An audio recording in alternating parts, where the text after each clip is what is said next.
کے رحمۃ اللہ علیہ کے موقف میں نے بات عرض کی کہ ان کا موقف ہے کہ وہ کہتے ہیں کہ رفع الیدین نہیں کرنا، وجہ کہ مدینہ والے رفع الیدین نہیں کرتے۔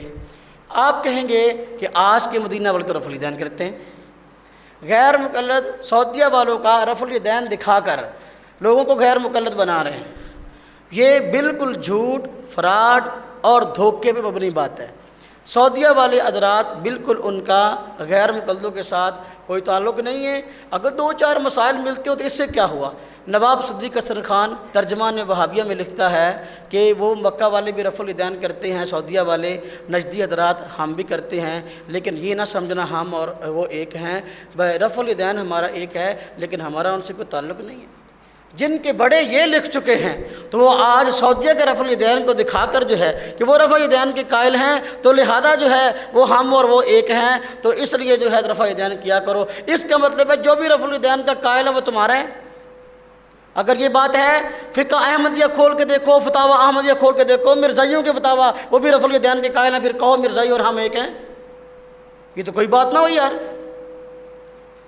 یہ تو کوئی بات نہ ہوئی کہ جو رفع الیدین کا قائل ہے وہ تمہارے جیسا ہے، تمہارا اور ان کا موقف ہے کہ وقت نہیں، وگرنہ میں اس پہ بات تفصیل سے عرض کرتا، تو صرف اتنی بات عرض کروں کہ میرا اس پہ مستقل مرکز کا بیان ہے اپنا فرقہ غیر مقلدین اور سعودی موقف۔ آپ مکتبے سے بھی لے سکتے ہیں، ہماری ویب سائٹ ahnamedia.com پہ سے بھی ڈاؤن لوڈ کر سکتے ہیں۔ تفصیلی دلائل کے ساتھ ہم نے ثابت کیا کہ غیر مقلدوں کا سعودیہ والے حضرات کے ساتھ تعلق نہیں ہے۔ دو چار مسئلوں کا ملنا الگ بات ہے، کسی خاص شخصیت کا تائید کر دینا الگ بات ہے، لیکن موقف ان کا وہ نہیں ہے۔ تو کچھ باتیں مزید میں اس حوالے سے عرض کر دوں تاکہ آپ حضرات جب کوئی آدمی آپ سے بات کرے کہ سعودیہ والے رفع الیدین کرتے ہیں تو پھر آپ بڑے یقین کے ساتھ، بڑے اعتماد کے ساتھ بات کر سکیں۔ دیکھو سعودیہ والے حضرات رفع الیدین کیوں کرتے ہیں؟ اس لیے کہ وہ امام احمد کے مقلد ہیں۔ کیوں کرتے ہیں؟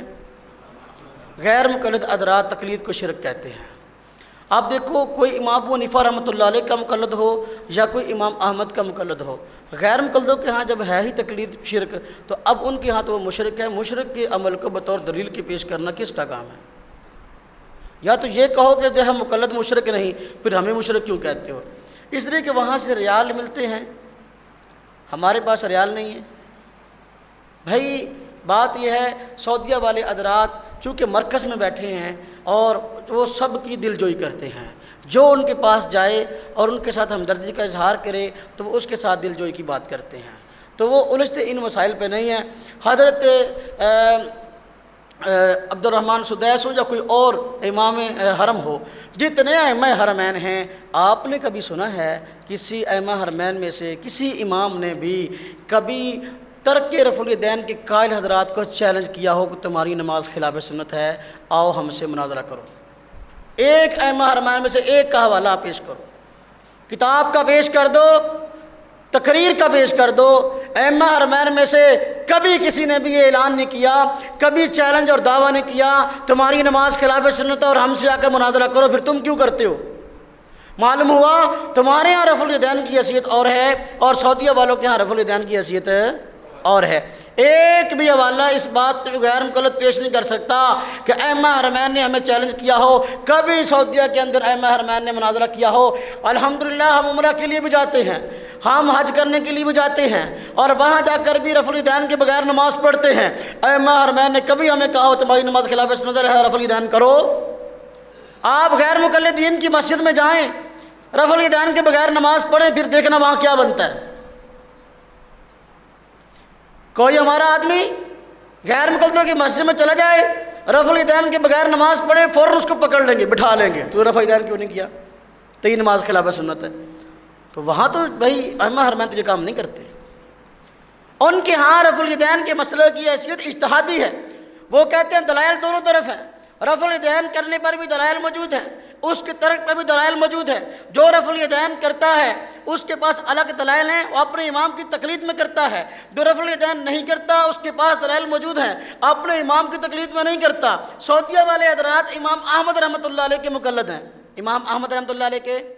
میں آپ کو صرف اس پہ وقت نہیں کرنا، بڑی تفصیل سے عرض کرتا۔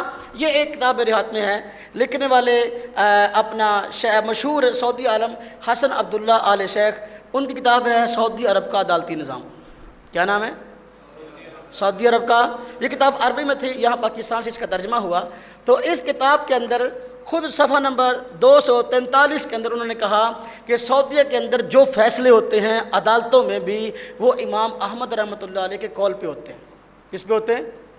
امام احمد رحمۃ اللہ علیہ کے. تو ان کے جو اعمال ہیں، ان کے جو فیصلے ہیں، وہ تو امام احمد رحمۃ اللہ علیہ کے قول پہ ہیں. وہ رفع الیدین جو کرتے ہیں اس بنیاد پہ کرتے ہیں، امام احمد رحمۃ اللہ علیہ کا موقف ہے. ہم کہتے ہیں اگر امام احمد رحمۃ اللہ علیہ رفع الیدین کے قائل ہیں، امام اعظم ابو حنیفہ رحمۃ اللہ علیہ رفع الیدین کے قائل نہیں ہیں، دونوں مجتہد ہیں. جس کا اجتہاد ٹھیک ہے اس کے لیے 2 اجر ہیں، جس کا اجتہاد ٹھیک نہیں ہے اس کے لیے 1 اجر ہے. تو ان کے لیے 1 اجر ہے، ہمارے لیے 2 اجر ہیں. یا خارج الامر میں ہم میں سے کوئی ایک جو بھی غلط ہوگا اس کے لیے 1 اجر ہے، دوسرے کے لیے 2 اجر ہے. لیکن غیر مقلد کے لیے تو کوئی اجر نہیں، اس کے لیے تو جوتے ہیں. تو حدیث ہے نا، جو آپ قرآن میں اپنی رائے پیش کرے اس کی رائے درست بھی ہو، وہ رائے دینے کا حل نہیں ہے. فَلْيَتَبَوَّأْ مَقْعَدَهُ مِنَ النَّارِ، اس کے لیے دوزخ ہے، اس کے لیے جوتے ہیں. تو امام احمد کا مقابلہ کیسے کرے گا؟ وہ تو امام احمد کی اتباع میں بات کرتے ہیں. خیر